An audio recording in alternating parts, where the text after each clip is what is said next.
Hey guys, welcome back to my channel. आज हम review करने वाले हक मूवी जो इस वक्त पे बहुत ही ट्रेंडिंग चल रही है। ये फिल्म सिर्फ एक औरत की कहानी नहीं बल्कि एक इंसाफ, जज्बा और सेल्फ रिस्पेक्ट की आवाज़ है। तो चलिए बिना टाइम वेस्ट किए मूवी एक्सप्लेनेशन शुरू करते हैं। स्टोरी स्टार्ट होती है 1970 के दौर से, जहां हम मिलते हैं एक सिंपल, शरीफ और मासूम लड़की शाजिया बानो से। उसकी शादी एक सक्सेसफुल लॉयर अब्बास खान से फिक्स होती है, जो बानो से बेपनाह मोहब्बत करता था। शादी के बाद दोनों की ज़िंदगी शुरू में एकदम परफेक्ट लगती थी, प्यार, खुशी और सुकून से भरी हुई। अब्बास एक समझदार और जिम्मेदार इंसान था, हमेशा बानो का ख्याल रखता था।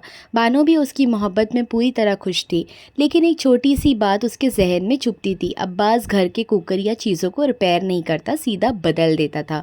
बानो को ये बहुत अजीब लगता था, पर वो उस बात पर इतना ध्यान नहीं देती थी। एक दिन जब बानो अपने गार्डन में फूल लगा रही होती है, तब वो देखती है कि उसके पड़ोसी का छज्जा उसके प्लॉट में घुस गया है।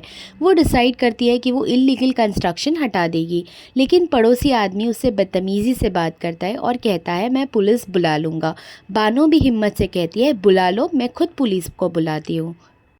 ये बात सुनकर पड़ोसी उसे ताने देता है, कैसी मुसलमान औरत हो तुम, मर्दों से बहस करती हो। ये लाइन बानो के दिल को चुभ जाती है। थोड़ी देर बाद वो आदमी अब्बास को फ़ोन करता है और सब कुछ बता देता है। अब्बास घर आता है और कहता है, बानो केस नहीं कर सकती, प्रॉपर्टी तुम्हारे नाम पे नहीं है। पर कुछ दिन बाद अब्बास अपनी गलती सुधारता है और गार्डन वाला एरिया बानो के नाम कर देता है। ये देखकर बानो इमोशनल हो जाती है, क्योंकि अब्बास ने सिर्फ उसका ख्याल नहीं रखा बल्कि उसके लिए स्टैंड भी लिया। थोड़े ही महीनों बाद हम देखते हैं कि बानो प्रेग्नेंट हो जाती है। उन्हें एक बेटा होता है और कुछ साल बाद एक बेटी। दोनों का घर पूरा लगता है, लेकिन अब अब्बास का ध्यान अपने काम में बढ़ जाता है। बानो महसूस करती है कि वो अकेली पड़ गई है।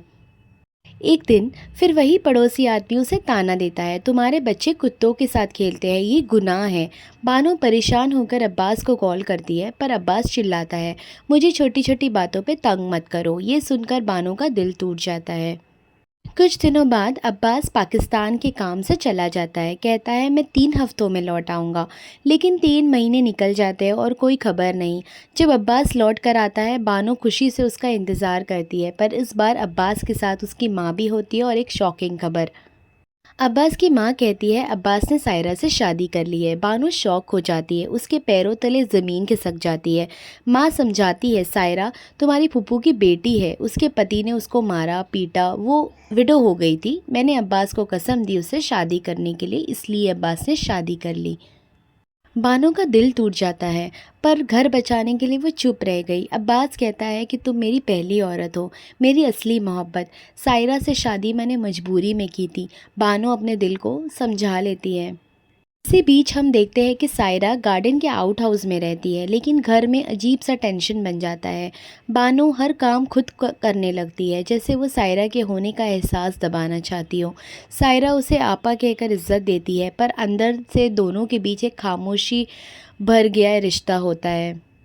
एक दिन हम देखते हैं कि सायरा बानो के साथ मार्केट जाती है और कुछ चीज़ें लेती है जो अब्बास को पसंद नहीं थी।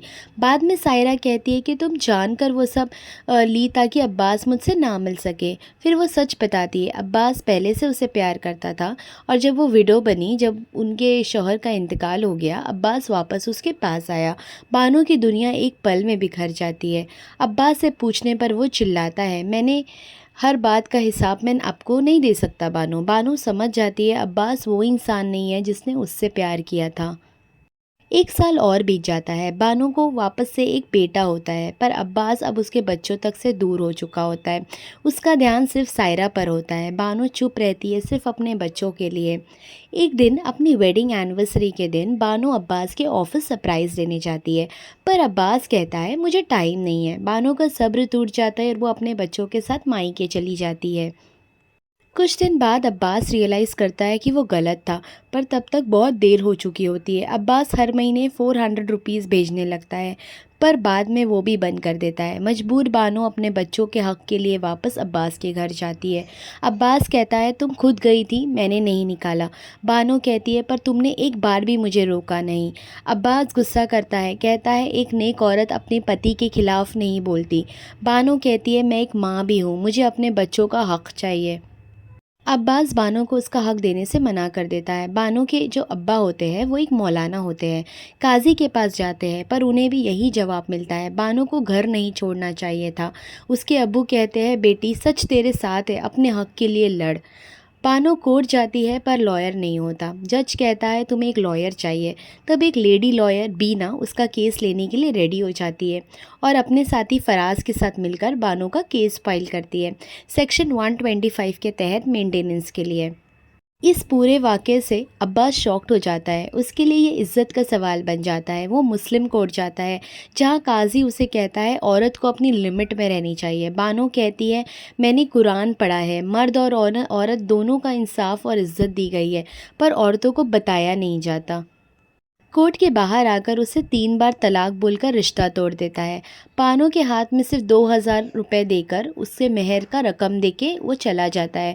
بینا اسے سمجھاتی ہے قرآن کے مطابق طلاق ایسے نہیں ہوتا ہے، 3 مہینے کا پیریڈ ہوتا ہے جہاں دونوں فیملیز مل کر صلح کرتے ہیں، تمہارے طلاق والد نہیں ہے۔ اب ہم دیکھتے ہیں کہ کیس اب ہائی کورٹ تک پہنچتا ہے۔ عباس کہتا ہے میں اپنا فرض نبھا چکا ہوں۔ بینا کورٹ میں پروف دیتی ہے عباس نے شریعت کا نیم توڑ دیا ہے۔ جج اس کی بات مانتا ہے اور فیصلہ سناتا ہے۔ عباس ہر مہینے 122 روپے بانو کو مینٹیننس کے طور پر دے گا۔ رقم بہت چھوٹی تھی پر بانو کے لیے اس کے حق کی جیت تھی۔ اس نے اپنی عزت، اپنے بچوں اور اپنے دھرم کے ساتھ ارتھ کے لیے آواز اٹھائی تھی۔ اب وہ خود لڑکیوں کو قرآن اور تعلیم پڑھانا شروع کرتی ہے تاکہ ہر عورت اپنا حق پہچان سکے۔ اور اسی کے ساتھ مووی ختم ہوتی ہے ایک ایموشن بھرے اس میسج کے ساتھ، جب عورت اپنے حق کے لیے کھڑی ہوتی ہے تو وہ صرف اپنے لیے نہیں بلکہ پوری سوسائٹی کے لیے مثال بن جاتی ہے۔ تو یہ تھی فرینڈز مووی حق کی ایک کمپلیٹ سٹوری شارٹ میں۔ آئی ہوپ میرا ایکسپلینیشنز آپ کو پسند آیا ہو۔ ویڈیو کو لائک کیجیے، کامنٹ کیجیے اور چینل کو سبسکرائب کرنا مت بھولیے۔ Thank you for watching.